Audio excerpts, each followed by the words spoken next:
Okay, we're going to move on to this to another question here. This is one that was sent in. Okay, it says, "Hey William, hope all is well with you and Tanakh Talk. I was presented with the challenge to our beliefs recently, and I was wondering if you could help me off the top of your head." And the answer to that, of course, not. That's why we have this show with Rabbi Singer. Maybe Rabbi Singer can certainly answer this question for you.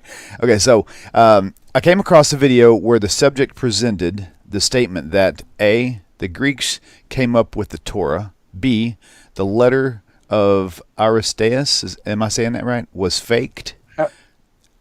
Did I say that word right? Aristeas or whatever? Aristeas was fake. That was B. And then C, we don't have the original version of the Tanakh before the LXX or Septuagint. I sort of needed a moment to absorb all that, because that I'll just say this with certainty, that whoever asked this question didn't mean to ask it that way, because the Torah long predated the Greek Empire. And I should even say that no one holds that position. I think the whoever sent that in misunderstood the charge that was levied. Because there is even those who are the greatest enemies of the Torah and the greatest enemies of the faith of the children of Israel don't make such a sophomoric claim. It's such a silly claim that the Greeks invented Torah. The Torah has been around for a long, long time before the Greek Empire, long time before Alexander the Great, a long time before the Persian Empire, a long time before the Babylonian Empire, a long time before the Assyrian Empire. The Torah HaKadosha is 3,300 years.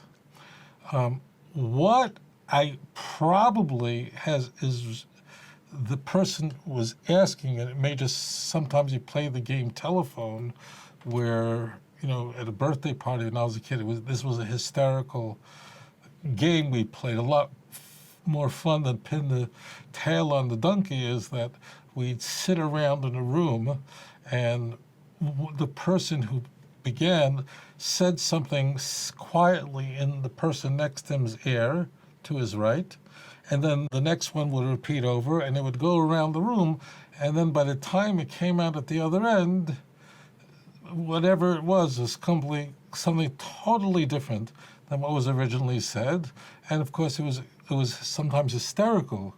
So I think that's what might have happened here. Enough with that. Let me address what I think is going on. The Greeks, the Greek Empire, particularly after the death of Alexander the Great, wanted the Torah to be translated into the Greek language. And in fact, the very first time that the Jewish scriptures was translated into a foreign language of any kind is what's called the Targum Shivim, which literally means the translation of the 70. And this refers to what is generally referred to as the LXX, which Roman numeral is 70. It's generally called the Septuagint. Scholars will call it the Proto-Septuagint, and you'll understand why Proto-Septuagint is very important rather than just Septuagint. You'll understand in just a moment. So as history went, at some point, there was a demand that the 5 books of Moses be translated into the Greek language, roughly 250 BCE, which means more than 2,200 years ago. The earliest attestation to this event, the request that the Jewish people produce actually 72 learned wise men, is found in the letter of Aristeas. The letter of Aristeas was a letter written at the time. It's a letter written to Aristides, the brother of Aristides, describing the events that occurred. That in fact, because it was desired by the king that the library in Alexandria have a copy of the Torah, but translated in Greek, which was, it means Greek was the language spread throughout the empire because of Alexander the Great, who had already passed away. So, and many gifts were sent to the Jewish people, and in fact, 72 learned men, 6 Jews of each tribe were sent to translate the Torah into the Greek language. And the letter Aristides describes that this is of the 5 books of Moses, nothing more. And in fact, this made an enormous impression on the empire at the time, and this was received with great joy, and it's quite a detailed letter. And this letter also, we have the letter Aristides, because the second question is the letter Aristides authentic? Letter Aristides is widely attested to by the ancients, including Josephus discusses the letter Aristides and quotes considerable amount of it. Philo of Alexandria, who lived in the first half of the 1st century, he was writing, he was older than Josephus, talks about the letter. Many, Aristobulus, many discuss the letter Aristides. It's widely, this whole event is widely attested to, and we have, I think, probably about 20 manuscripts, although the earliest manuscript, I think, is dated to the 11th century, that in fact the Jews provided such a translation for the Greeks. And it was a translation that was made to great fanfare, but the Jews were not happy about it. This was not a big simcha for us. It wasn't a great joyous occasion for us, because for us, we saw that any translation of the Holy Scripture was in fact a betrayal of the text and would lead to great trouble. And in fact, as it turns out, there is a minor fast day on the Jewish calendar where we lament, it's in the month of Teves, where we lament that this event ever occurred. Now, there are academics who claim that the letter Aristides is a fake. It's not real. Even though, as I said, it's widely attested to. Generally speaking, when you read scholarly works, at least from what I've seen, when it is said in the academic world that the letter Aristides is a fake, it generally is like the consensus is a fake, but there really is the evidence there usually is not presented, usually. Now, if you're going to send me an email of some guy who does, I'd be very surprised, but generally it's not. But the academic, what I sense in the academic world is that because the translation itself, there are miracles assigned to how it was translated, and that the Septuagint was widely adored by the Greeks, and it was like with fanfare that the Torah was available to the Greeks, seems too pro-Jewish. And it appears that whoever wrote this letter, Aristides, as I said, it's widely attested to in the ancient world by some of the most well-known historians of the ancient world. This is not, Josephus and Philo are among the biggest names of the 1st century.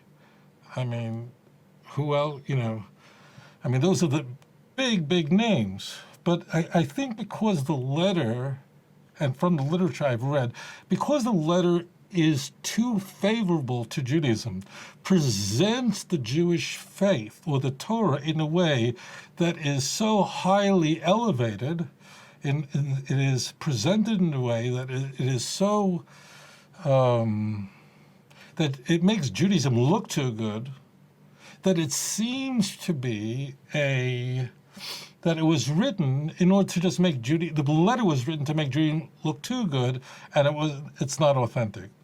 Now, what I would posit is that, our faith doesn't hang on the letter Aristees, it has nothing to do with it. And I would say that the evidence that we are given that the letter is not authentic could be a little bit better than, the Jews would have too much of an advantage in having such a letter, and therefore some Jew came out. It's weak. It's too widely attested to by people who are quite knowledgeable. As I said, who are some of the most important historians of the first century. I mean, if Josephus and Philo are both discussing, and others did as well, it's the weight of evidence is not strong. Moreover, the academic scholarship generally rejects anything that includes a claim of anything miraculous of any sort. That's just the way it is. They will say, we reject the miraculous because we don't have the tools to be able to, we can't accept this in historiography. It's beyond the scope. Well, it's beyond the scope, then just leave the topic. You can't comment on it. So, but, Judaism doesn't hang on whether the letter Aristide, which dates back 250 BCE. The key of the letter, which is very important, but we find the same thing in other documents. We find it in the Talmud. We find it in Josephus, is that this translation that we have was only of the Torah, only of the 5 books of Moses. And in a moment, you'll understand why this is extremely significant. Now, what we also know is that no one has a Septuagint. This Septuagint does not exist any longer. Now, you might say to yourself, hold on, Rabbi Singer, slow down, not so fast. Put the brakes on here. What are you trying to pull the wool over my eyes? I can go on Amazon.com right now, do a search for Septuagint, and I'll have not just one, but I'll have 50 different Septuagints, all translated, and not just of the 5 books of Moses, but all of Tanakh, and not just the Tanakh, but the other books that, the other books that, let's say, the Roman Catholic Church adopts and so on.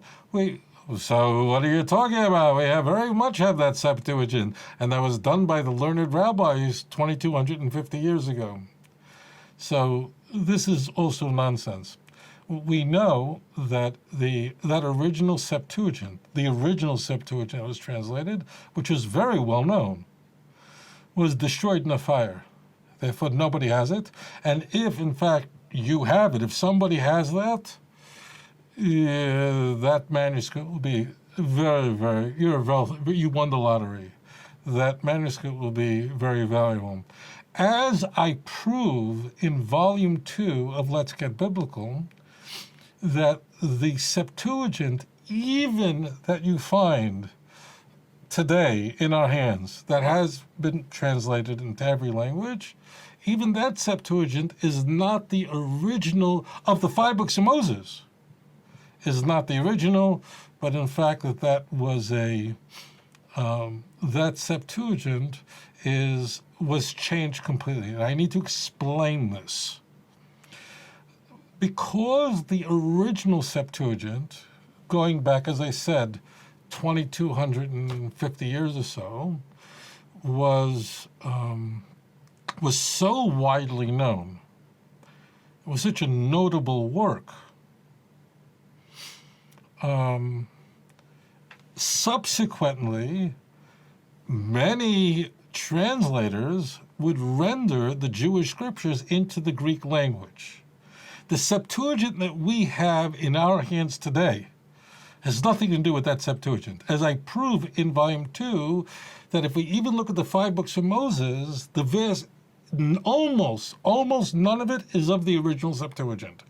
Now, you might ask me the question. I want to lay this out the very simple way so no one's confused, because this could be a little complicated. It really isn't. we do have, although the Septuagint is gone, was destroyed, we have that in the ancient historians tell us, we know this. But the Talmud in Tractate Megillah, page folio 9, does quote 14 passages from that original Septuagint. And that's all we have. Where the Talmud quotes 14 passages that the original translators altered, the Jews did, because they did not want to get the Jews in trouble. I'm not going to go into why and how, but they were scared of certain passages that would be misunderstood by those who were in power. And the Talmud explains exactly how that Septuagint was altered of the 5 books of Moses and gives us 14 examples. I went, and I encourage you to always do this. I said, let me look it up. So I had the Talmud here, and I went to the Septuagint, which is available online because the copyright is over already a long time. And I found that of the 14 quotes from the Talmud, only 2 of them are extant. 12 of them are gone. That means the translation doesn't follow what we find in Talmud, which means almost everything of the 5 books of Moses was edited long later and redone. But what occurred is that all these recensions were then called Septuagint. The term Septuagint became genericized, which means any Greek translation of the Jewish scriptures called the Septuagint, because the name was so popular. For example, I'll give you another example. Like if I say, could you pass me a Kleenex, right? So a person will go, okay, let me just get you here, right? But actually, if I look at the package, this is not by Kleenex, it's made by some other company. I'll give them a free ad. Some Indonesian company, whatever it says here, okay? But what happened is the company, Kleenex, was so successful, whatever the brand became so popular that instead of it becoming the name of a company, it just became generically referred to any tissue. Or the Xerox company, the multinational company that was famous for many things, including making photocopiers, right? And what happened was a problem for the company, is that people would say, do me a favor, would you Xerox this for me? But you could be using a Canon copier. You could be using a Samsung copier. But it became genericized, which actually is a trademark problem for companies that are too successful. The point is, because the name is so well known, everybody called it that name. Everybody called their product Kleenex. In this case, everybody called the name of their translation Septuagint. The most important person who is the contributing editor to the Septuagint in our hands is Origen. He's a 3rd century theologian, a very important church father.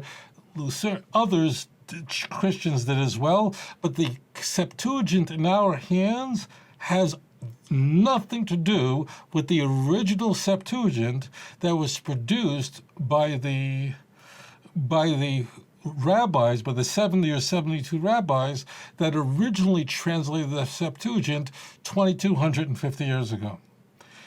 Now, why is this very significant? Why are we even indulging in a conversation about an old, long-lost translation? Why? Who cares? It seems so insignificant. But I want to tell you something, Kinderlach. I want to tell you something, children of the Most High. As it turns out, this misapprehension, this mistake, this is what people don't know, even though what I'm telling you is this information is widely. Jerome, the church father, who died in the 5th century, died in 430. Jerome, the primary translator of the Vulgate, discusses this in his introduction to the Book of Chronicles. The Christians knew this. He, in fact, Jerome talks about the fact that there wasn't one, but that there was running around at least 3 different Septuagints running around in his day, because they were still working it out. There were still variances. This is a later production. The danger is that what the church would do is they not only tampered with the Jewish scriptures, altered the Hebrew Tanakh.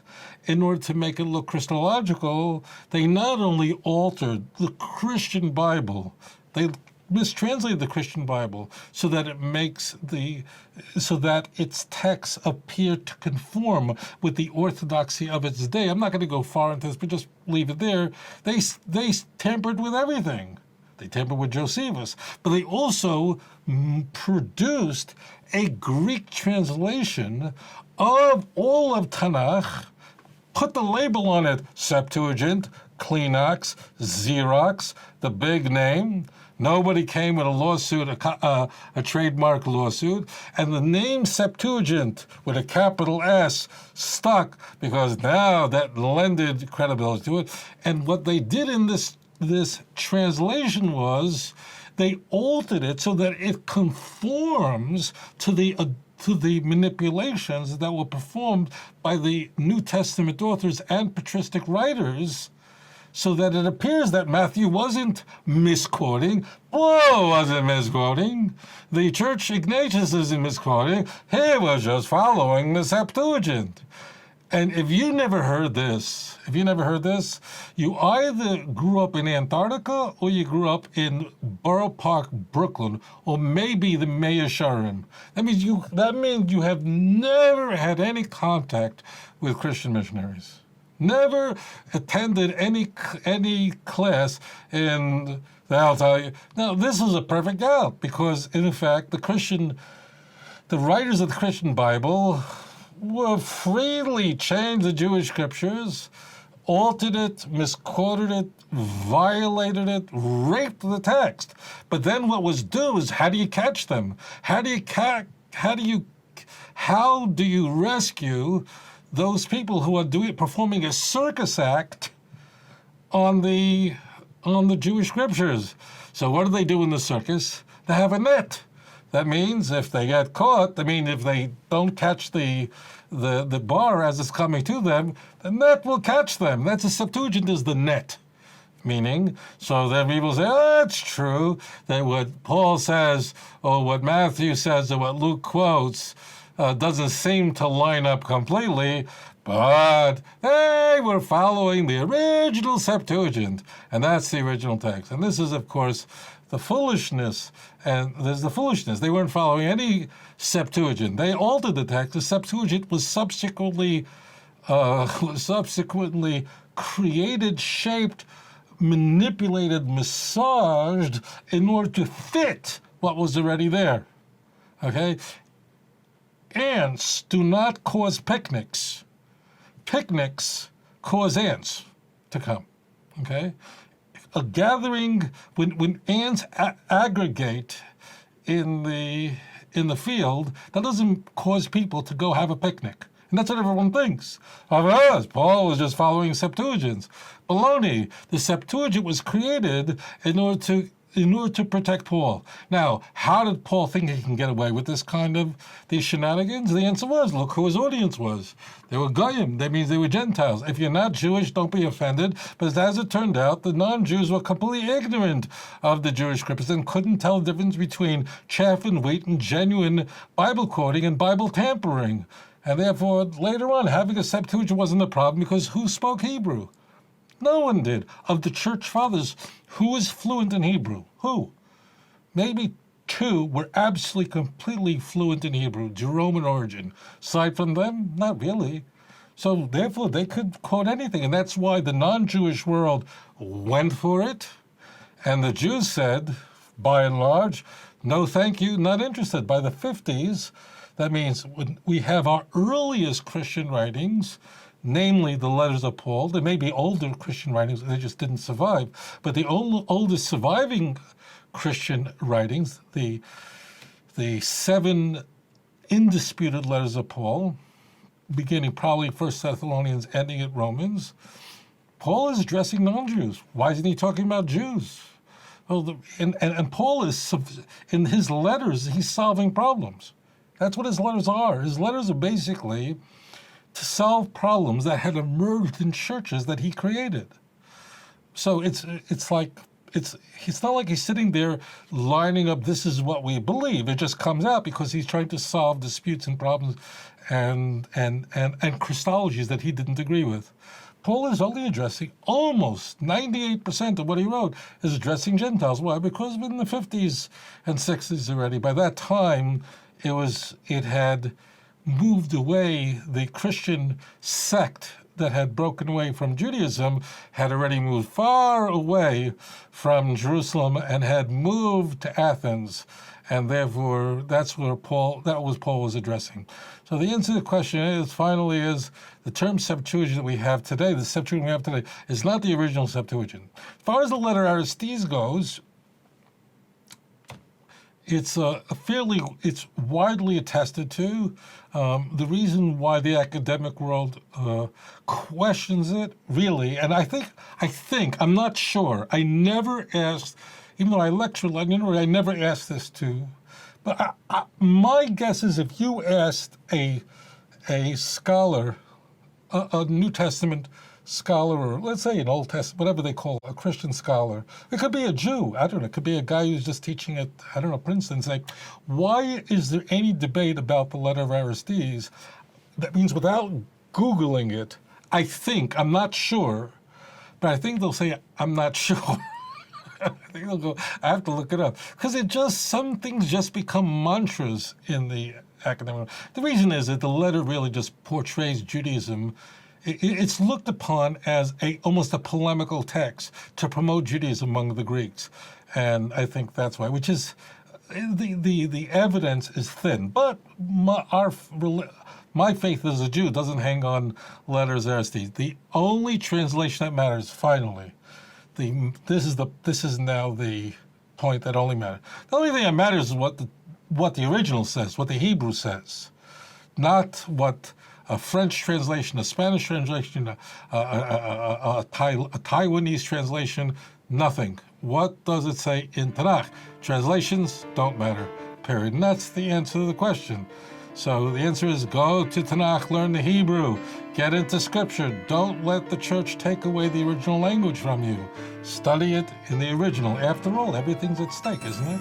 Thank you for that question. אדון עולם אשר מלך בטרם כל יציר נברא לעת נעשה בחפצו כל אזי מלך שמו נקרא ואחרי ככלות הכל לבדו ימלוך נורא והוא היה והוא עובד